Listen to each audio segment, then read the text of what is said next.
ഒരുപാട് വീഡിയോ ഒക്കെ ഇൻസ്റ്റാഗ്രാമിൽ പോസ്റ്റ് ചെയ്യുന്ന ഒരാളാണെങ്കിൽ ഇവിടെ എന്തായാലും യൂസ്ഫുൾ ആയിരിക്കും. അതായത് നമ്മൾ ഇൻസ്റ്റാഗ്രാമിൽ ഒരു റീല് പോസ്റ്റ് ചെയ്യുന്ന സമയത്ത് തമ്പനയിലൊക്കെ ആഡ് ചെയ്യാറുണ്ടല്ലേ. അത് നമ്മൾ മെയിൻലി നമ്മളെ റീൽ സെക്ഷനിൽ വന്ന് നോക്കുവാണെങ്കിൽ നമുക്ക് എല്ലാം പെർഫെക്റ്റ്ലി ആ തമ്പനയിലൊക്കെ വിസിബിൾ ആയിരിക്കും. പക്ഷെ നമ്മളത് ഹോമിലേക്ക് വരുന്ന സമയത്ത് എന്താ പറ്റുന്നത്, അതിൽ കുറച്ച് ഭാഗങ്ങളൊക്കെ കട്ടായിരിക്കും. ചിലപ്പോൾ നമ്മൾ എന്തെങ്കിലും ടെക്സ്റ്റ് കൊടുത്തതോ അങ്ങനെ മെയിൻ ആയിട്ടുള്ള എന്തെങ്കിലും കാര്യങ്ങളൊക്കെ ചിലപ്പോൾ കട്ടായി പോകും അല്ലേ. സോ അത് ഞാൻ നിങ്ങൾക്ക് എങ്ങനെ അഡ്ജസ്റ്റ് ചെയ്തിടാന്ന് കാണിച്ചു തരാം. അപ്പൊ ഇതെങ്ങനെയാന്ന് ഞാൻ കാണിച്ചു തരാം.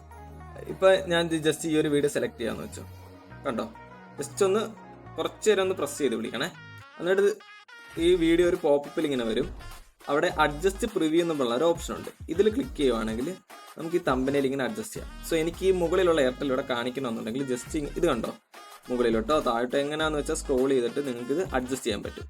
അപ്പം എനിക്ക് ആ മുകളിലുള്ള എയർടെൽ കാണിക്കണ്ട, ജസ്റ്റ് ഓക്കെ കൊടുക്കുക, കണ്ടോ. അതുപോലെ തന്നെ നമ്മുടെ ഏത് തമ്പനയിൽ അങ്ങനെ മിസ്സായിട്ടുണ്ടെങ്കിൽ നമുക്ക് ഇത് അഡ്ജസ്റ്റ് ചെയ്യാൻ പറ്റുന്നതാണ്. രണ്ടാമത്തെ ഫീച്ചർ എന്ന് പറയുന്നത് നമുക്ക് ഇൻസ്റ്റാഗ്രാമിൽ പിൻ ചെയ്തിടാൻ പറ്റുമല്ലേ. പക്ഷെ അതിൽ 3 മാത്രമല്ലേ പിൻ ചെയ്തിടാൻ പറ്റത്തുള്ളൂ. പക്ഷെ ഇൻസ്റ്റാഗ്രാമിൽ ഈ ഒരു ഫീച്ചർ വെച്ചിട്ട് നിങ്ങൾക്ക് ഏറ്റവും കൂടുതൽ വ്യൂസ് കിട്ടിയാൽ നിങ്ങൾക്ക് ഈ ടോപ്പിൽ വരണം, രണ്ടാമത്തെ ഇങ്ങനെ വരണം. ഈ ഒരു ഓർഗനൈസ്ഡ് ആയിട്ട് നിങ്ങൾക്ക് അതിനെ അഡ്ജസ്റ്റ് ചെയ്താൻ പറ്റും. സോ അത് ഞാൻ എങ്ങനെയാണെന്ന് കാണിച്ചു തരാം. ഇപ്പൊ എന്റെ ഈ ഒരു വീഡിയോക്കാണ് ഏറ്റവും കൂടുതൽ വ്യൂസ് കിട്ടിയെന്ന് വെച്ചോ. അങ്ങനെയാണെങ്കിൽ എനിക്ക് ഈ വീഡിയോ ടോപ്പിൽ വരണമെങ്കിൽ ജസ്റ്റ് ഇത് ക്ലിക്ക് ചെയ്ത് പിടിച്ചിട്ട് റെക്കോർഡ് ഗ്രിഡ് കണ്ടോ, ഈ റെക്കോർഡ് ഗ്രിഡിൽ ക്ലിക്ക് ചെയ്ത് കഴിഞ്ഞാൽ നമ്മുടെ ഹോം സെക്ഷൻ മുഴുവൻ ഇതിൽ കാണിക്കും. അപ്പോൾ എനിക്ക് വേണമെങ്കിൽ ഈ വീഡിയോ ജസ്റ്റ് ഈ ഒരു പൊസിഷനിൽ കിടന്നാൽ മതി, അല്ല ഈ വീഡിയോ ഇവിടെ ടോപ്പിൽ വരണം.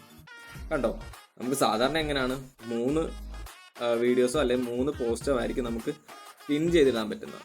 അപ്പോൾ ഇങ്ങനെ നമുക്ക് ഇതിനെ അഡ്ജസ്റ്റ് ചെയ്യാൻ പറ്റുന്നതാണ്. ജസ്റ്റ് ബാക്ക് അടിച്ചാൽ മതി, അതിവിടെ അപ്ഡേറ്റ് ആവും. കണ്ടോ, ഇതുപോലെ യൂസ്ഫുൾ വീഡിയോസിനായിട്ട് നമ്മുടെ അക്കൗണ്ട് ഇപ്പൊ തന്നെ ഫോളോ ചെയ്ത്. ശരി, ബൈ.